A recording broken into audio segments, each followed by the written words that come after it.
Sebagai Bapak Ibu sebagai serayan Pertua Diaken di sektor Bendi 1. Mari kita awali pertemuan kita dengan doa sebelum kita dengar firman dan crossing warna karakter. Kita berdoa. Bapa di sorga, kami bersyukur pagi hari yang begitu mulia.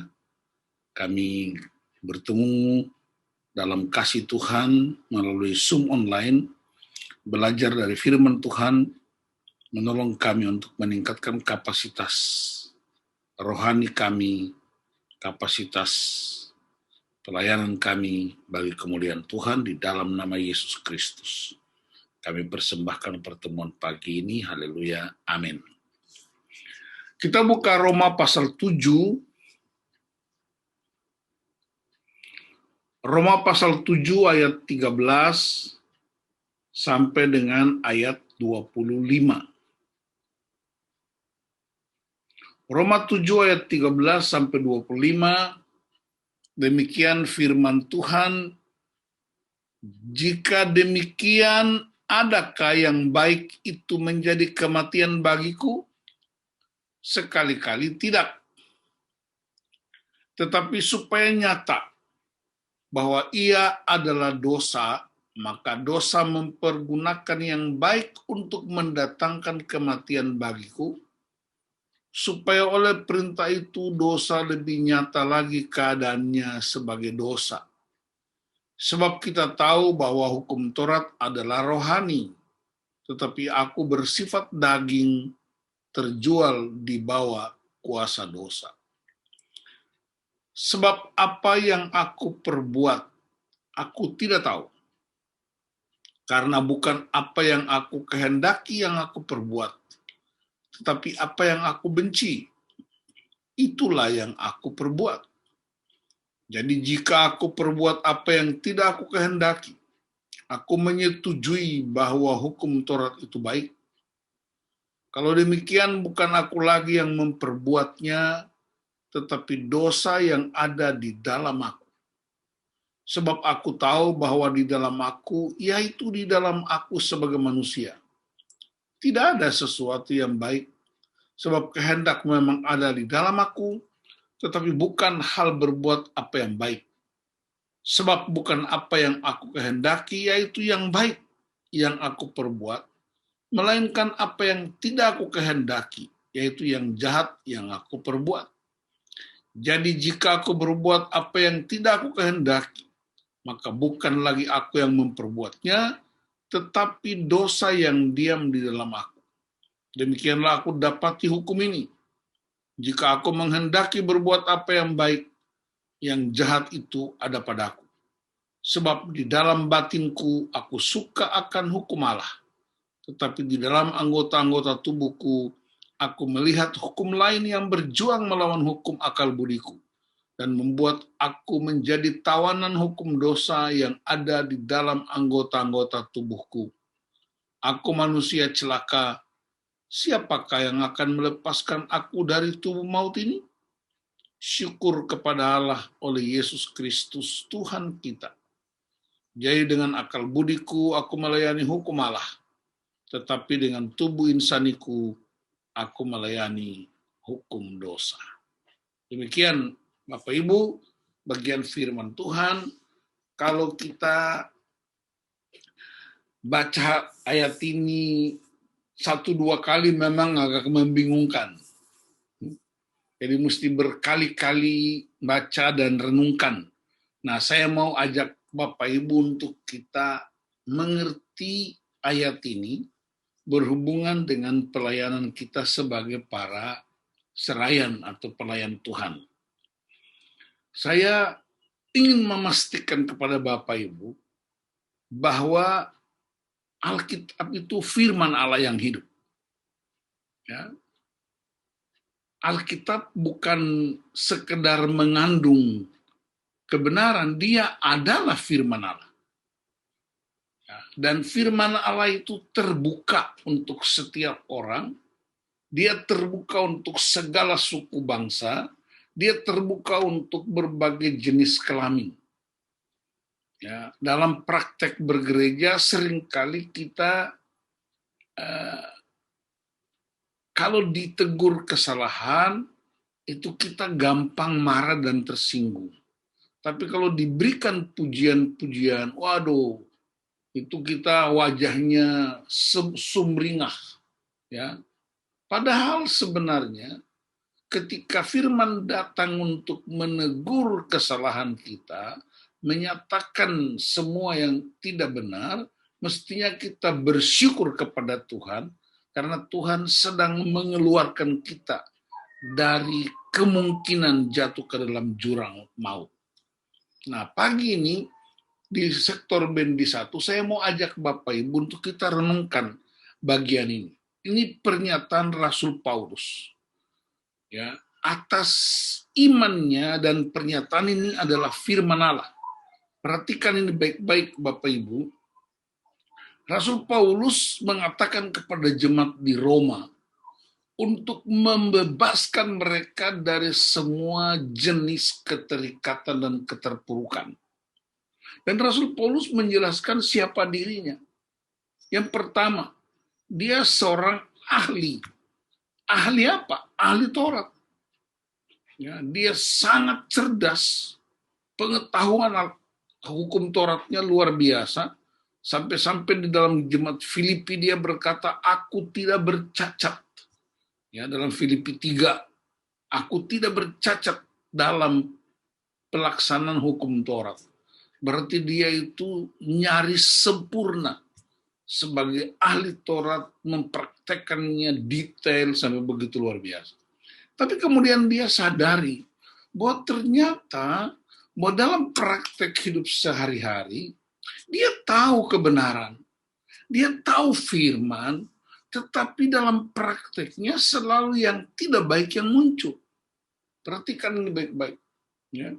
Aku tahu yang baik, tetapi yang aku lakukan adalah yang tidak aku kehendaki. Saya kasih contoh praktisnya. Ya. Waktu kita mulai merencanakan pernikahan, ya, ini kan semua sudah menikah ya. Pak Edi menikah berapa kali? 1 kali kan? Ya. Waktu kita masih pacaran, terus kita sudah memutuskan mau menikah, tentu kita akan kumpul keluarga, lalu kemudian lapor ke pendeta, tanggal sekian kami akan menikah. Pak Pendeta, tolong persiapkan waktu yang baik. Tapi tidak ada orang bilang begini, tapi Pak, aku ada rencana. Nanti setelah 3 tahun pernikahan kami, aku akan gebukin istriku. Nanti setelah 3 tahun lagi, aku akan maki-maki suamiku. Kan nggak ada orang rencana begitu. Tapi ternyata dalam pernikahan setelah 3-4 tahun, itu yang terjadi. Itu yang disebut aku suka yang baik, tetapi yang aku lakukan yang tidak aku kehendaki. Atau ketika ibu-ibu udah mengandung anak pertama, wah begitu senang, kasih tahu sama Pak Pendeta masukin di Momo, apa itu Momo? Warta Jemaat, ya, wah itu orang semua sukacita. Tapi apakah ada orang yang datang kepada pendeta dan berkata, Pak Pendeta, puji Tuhan atas dukungan doa istriku sedang mengandung, dan setelah kami periksa ke dokter, ini anak laki-laki. Puji Tuhan. Tapi saya ada rencana, Pak. Apa rencana Bapak? Nanti setelah 7 tahun lagi, ini anak aku akan gebukin dia. Enggak ada rencana itu. Tapi ketika dia berusia besar, kita seringkali menyia-nyiakan mereka. Itu yang disebut aku suka yang baik, tetapi yang aku lakukan yang tidak aku kehendaki. Nah, apa penyebabnya? Dia bilang, karena ada dosa di dalam aku, berarti yang terjadi bukan aku yang melakukannya, karena aku sudah mengerti kebenaran, aku tahu siapa Tuhan, tetapi yang aku lakukan yaitu yang tidak aku kehendaki, karena ada dosa yang ada di dalam aku, dan dia sudah merasuk dan menguasai seluruh tubuh kita. Itu sebabnya Bapak Ibu, untuk mengerti ini saya kasih ilustrasi, ya, supaya kita ngerti ini ilustrasi. Ya.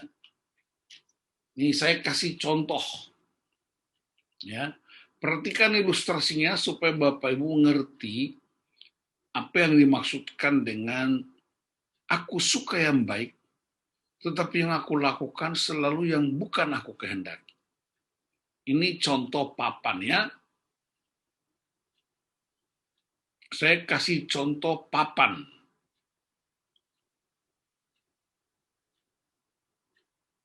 Sebentar. Nah, perhatikan ini, ya. Ini papan. Saya kasih ilustrasi papan. Nah, di atas papan ini, ya, papan ini bersih. Dan kalau air kena papan, saya mau tanya, air bisa nggak menyerap ke dalam papan? Pak Edi.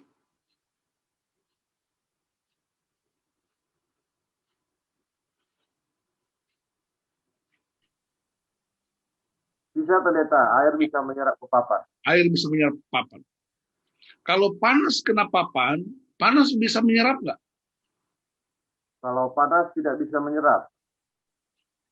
Berarti waktu pelajaran ilmu fisika di SMP, Bapak Alpa dari guru fisikanya. Papan, air panas kalau kena papan, panas bisa masuk nggak ke dalam papan, menyerap? Bisa, pendeta? Bisa dong. Air bisa masuk ke papan, panas juga bisa masuk. Oke? Nah, satu ketika Pak Edi bangun pagi, dan di atas papan ini ada kotoran ayam. Oke? Kotoran ayam ini menjijikan. Karena kotoran ayam yang menjijikan, perhatikan, ya, Pak Edi ambil tisu lalu buang kotoran ayamnya. Saya mau tanya, kotoran ayamnya udah hilang belum?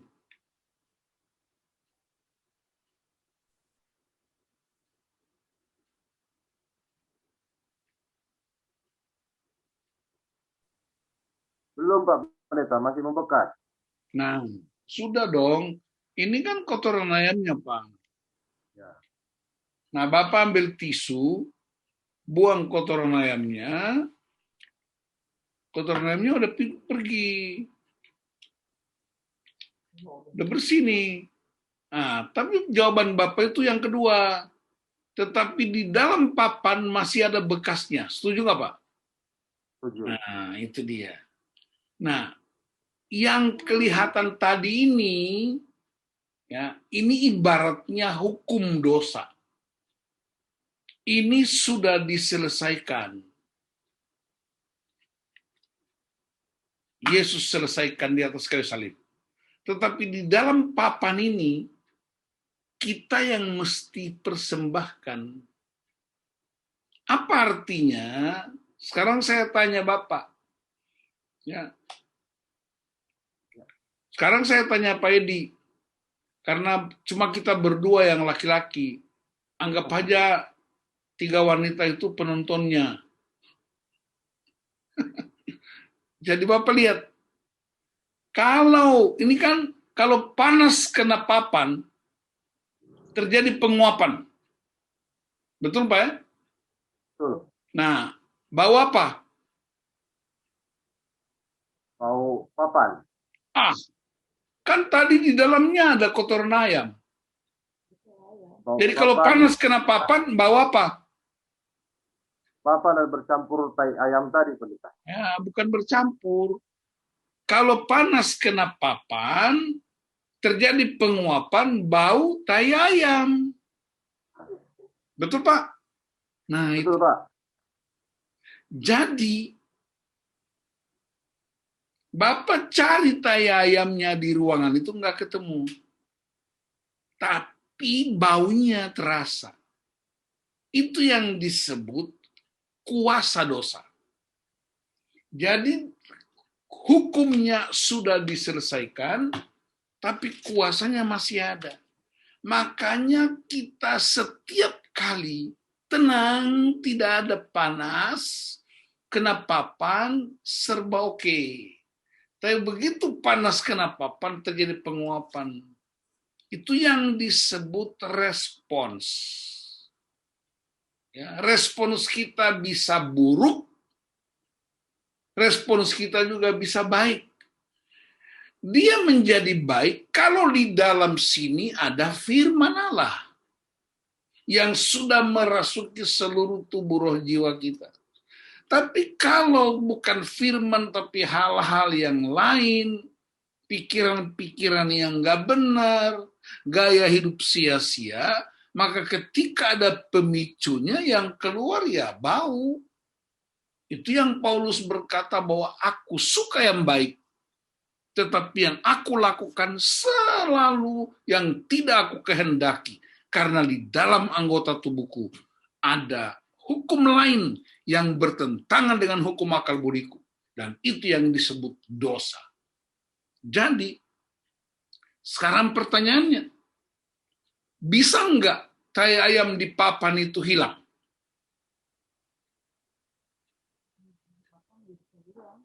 Sekarang saya pindah ke Ibu Nani. Bisa enggak tai ayam di papan itu hilang?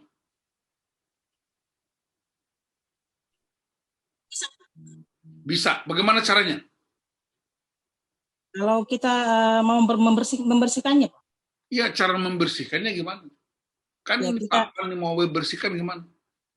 Ya, kita ambil tisu, kita pel dengan pewangi supaya aroma baunya hilang. Wah, kalau pakai pewangi baunya bau aroma tai ayam dong. Kan kotorannya di dalam papan. Nah, kalau ibu cuma lap dari luar, sementara barangnya di dalam papan. Ya, Ibu Sabarina, kira-kira menurut ibu gimana? Bagaimana cara keluarkan tai ayam dari papan itu? Kalau saya pendeta, bagian yang tadi ada bekas tai ayam itu diangkat, dibuang. Maksudnya papan itu apakah dirobek, apa gimana caranya supaya bau tai ayam itu hilang? Oke. Ingat, papan itu kita, apa ibu mau ditatal-tatal? Ya. Bu Sri, gimana? Kita simulasi ya, supaya kita ngerti kebenaran ini. Gimana tai ayam di papan itu hilang? Gimana ya? Saya sih mirip dengan Ibu Sabarina. Ya dibuang keseluruhan, ganti yang baru. Ingat, papan itu ilustrasi tentang pribadi kita. Ibu mau dibuang? Yang benar, ini papan direndam ke dalam air. Seluruhnya. Rendam dia ke dalam air berhari-hari, berminggu-minggu, berbulan-bulan. Ketika air menyeresap masuk ke dalam papan, kotoran itu pasti keluar. Apa artinya? Kita mesti direndam ke dalam firman Tuhan. Firman Tuhan itu masuk dan menyerap ke dalam seluruh tubuh kita, menguasai hidup kita, maka semua yang kotor-kotor itu pasti lenyap.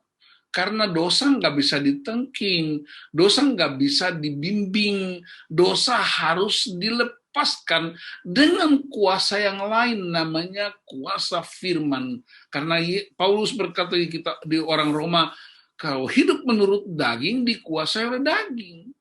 Ya. Kalau hidup menurut roh akan dipimpin oleh roh.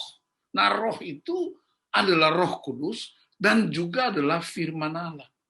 Jadi Bapak dan Ibu-ibu, supaya kita, pikiran kita, hati kita selaras dan jika menimbulkan perbuatan yang benar, maka tidak ada cara yang lebih hebat kecuali kita harus direndam, di spa, masuk ke sauna. Saunanya bernama firman Allah, terus menerus. Ya. Kita punya waktu terlalu sedikit untuk baca firman. Waktunya lebih banyak untuk nonton drakor, drama Korea, nonton hal-hal yang buruk, melihat keadaan-keadaan buruk, masuk terus melalui mata kita, masuk lewat telinga kita, masuk melalui hati kita, masuk melalui pikiran kita. Akhirnya ketika datang pemicu, muncullah, meledaklah segala sesuatu yang tidak benar. Ya. Pemicu itu bisa datang dari suami, datang dari istri, datang dari anak-anak, datang dari teman sepelayanan. Itu namanya pemicu. Matahari itu pemicunya. Jangan urus mataharinya, beresin papannya itu supaya dia tidak ada kotoran di dalam. Ya. Sekarang saya mau tanya, Ibu Nani, kalau Ibu Nani sakit gigi, berlobang dan sakit, minum air es, rasa gimana? Semakin sakit, Pak. Semakin sakit. Nyeri kan? Iya, Pak. Yang salah air es atau gigi? Ya, airnya, Pak. Nah, kalau ibu sakit gigi, berlobang, terus minum air es, ya, terus nyeri atau sakit, siapa yang salah? Gigi atau air es? Giginya, Pak, gigi. Giginya harus ditambal ke dokter, gigi. Jangan salahkan air esnya. Ya. Air es itu cuma pemicunya. Jadi jangan ibu buang air esnya, yang benar itu giginya ditambal. Ya. Nah, itu artinya apa? Bukan istri yang masalah, bukan suami, bukan anak-anak, bukan teman pelayanan. Kitanya yang mesti bikin beres. Supaya ketika datang pemicunya, kita tetap haleluya, puji Tuhan, menjua-jua, kita kerina. Ya, itu yang disebut kita melepaskan semua yang tidak baik dalam hidup kita. Sekarang saya mau tanya Ibu Nani, seandainya hari ini Ibu goreng ikan, taruh di dalam lemari makan. Setelah 1 jam, buka lemari makan itu. Ketemu apa, Bu? Ketemu ikan, Pak. Ikan goreng. Setelah 2 hari, buka lemari lagi, ketemu apa? Ketemu belatung dalam ikan. Ikan plus-plus, sudah ada belatungnya, baunya. Jadi apa yang kita simpan itu akan mempengaruhi. Bukan hanya ikan yang penuh belatung, tapi dalam lemari itu pun bau busuk. Jadi kalau kita simpan semua yang buruk-buruk dan pahit-pahit, maka tubuh kita juga akan bau. Bau apa? Kata-kata yang tidak sedap, tuduhan-tuduhan, tudingan-tudingan, dan seterusnya.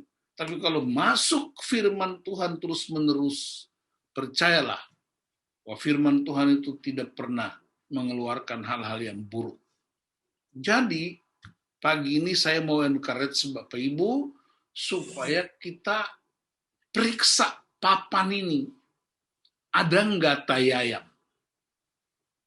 Tai ayam itu bisa masuk melalui mata, melalui telinga, melalui pikiran, melalui hati. Kapan itu mulai? Sejak kita di kandungan sudah ada dosa yang kita kandung karena orang tua kita bukan orang yang sempurna. Lalu ketika kita mulai lahir, kita mulai besar, kita lihat keadaan sekitar kita, ada kejahatan di sana-sini, masuk lagi. Ketika orang tua berantem, masuk lagi. Ketika mama mulai cerewet-cerewet, masuk lagi. Ketika papa mulai marah mama, masuk lagi. Kita masuk ke sekolah lagi, kita lihat keadaan di sekolah, betapa banyaknya problem masuk. Jadi tai ayam itu masuk dari mana-mana. Sehingga ketika kita menikah, ketika kita melayani jadi serayan, ketika ada problem-problem yang muncul dari orang lain, seperti matahari atau air es itu, muncullah semua yang buruk-buruk. Jadi mau jadi pelayan berapa puluh tahun pun, kalau papannya nggak bersih, percaya saya, kita akan terus bermasalah. Ya. Ingat, jabatan apapun di gereja tidak pernah mengubah orang lain, nggak pernah. Hanya firman Tuhan yang bisa mengubah dari dalam. Ya. Jabatan apapun, mau 4 periode, 5 periode, mau emeritus atau emergensi, sama aja. Kalau firman itu tidak bekerja dari dalam. Karena itu kita para serayan mesti kuat dengan firman Allah. Itu yang Yesus lakukan. Ketika dia ditampar pipi kiri, dia berkasih pipi kanan. Ketika dia dimaki, dia hanya memberkati. Itulah para pelayan. Ya Pak, tapi orang ini udah ulang-ulang, Pak. Ini ulang-ulang, Pak. Ini ulang-ulang. Dia ulangi hal yang sama terus, Pak. Pendeta, bagaimana cara menghadapinya? Ya anggaplah dia itu pemicunya, matahari atau air es. Kita yang mesti bikin beres dalam hati. Dan ingat, Yesus menyelesaikan di atas kayu salib. Tetapi kita harus mempersembahkan ego kita kepada Tuhan. Karena itu yang sedang berperang. Yesus sudah mengalahkan kerajaan iblis. Tapi yang masih terus berjuang, kerajaan ego kita yang mesti dipersembahkan.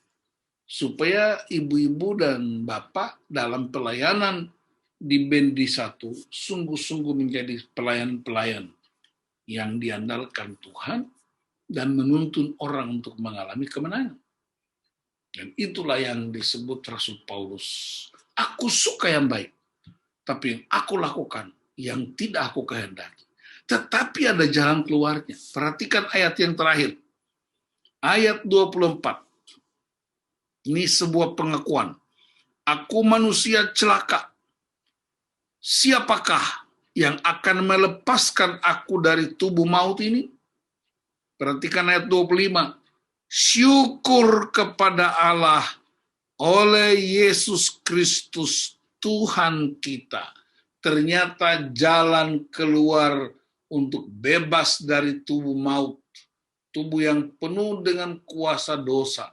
Jalan keluarnya adalah Yesus Kristus Tuhan. Bukan jabatan. Bukan harta, bukan kepandaian, bukan kecakapan, bukan kegantengan, kecantikan, tapi yang melepaskan kita dari kuasa dosa ini adalah Yesus Kristus Tuhan.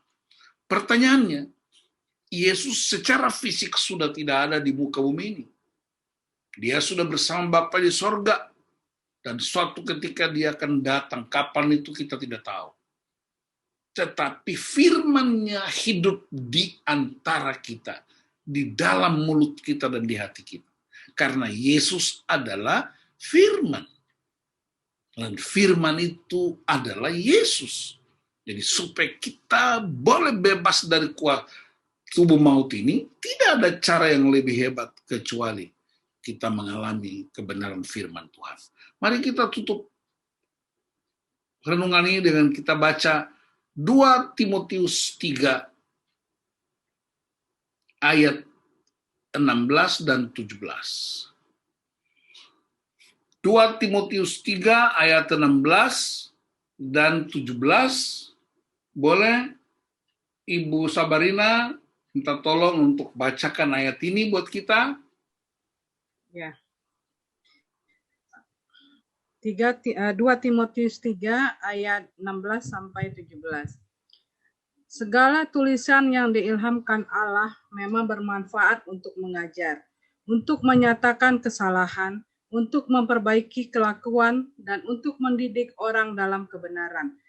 Dengan demikian, tiap-tiap manusia kepunyaan Allah diperlengkapi untuk setiap perbuatan baik. Nah, jadi perhatikan, segala tulisan yang diilhamkan Allah. Artinya apa? Firman Allah ini manfaatnya apa? Ya, ibu-ibu kan mungkin sering kan minum jamu. Apa manfaatnya? Orang lakukan sesuatu kan pasti ada manfaatnya. Minum jamu ya untuk kelangsingan tubuh, minum jamu untuk wajahnya tetap muda, mudah-mudahan ya.